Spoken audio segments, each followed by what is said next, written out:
रमेश डोंगेबाराव, राहणार पाटोदा, तालुका पाटोदा, जिल्हा बीड। माझा अनुभव असा आहे की मी एक ड्रायव्हर आहे। मी खूप दारू पित होतो। 2013ला मी इथं आलो। 2013ला इथं आलो आणि महाराजाचा आशीर्वाद घेतला। आज 11 वर्ष झालं मी बिलकुल दारूला हात लावित नाही। माझा मुलगा माझ्या संग आहे आज, त्याच्यासाठी आशीर्वाद घ्यायला आलेलो आहे। मी इथून गेल्यावर 18 वर्ष ड्रायव्हिंग केली पहिली, 10 वर्ष दारू गेलो। 18 वर्ष जेवढे पैसे कमी होते तेवढे 8 वर्षात घालून टाकले का सगळे। आणि पुन्हा नंतर इथं आलो, आशीर्वाद घेतला।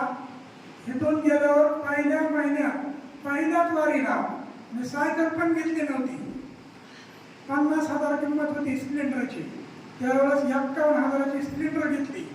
नंतर 4 महिन्यांनी 1109 6 टायर गाडी घेतली 6 महिन्यांनी। नंतर मी स्वतः 7 वर्ष ड्रायव्हिंग केली त्या गाडीवर। तिच्या मुलाचं शिक्षण केलं, मला 2 मुलं आणि 1 मुलगी। मुलीचं लग्न केलं, मुलाचं शिक्षण केलं।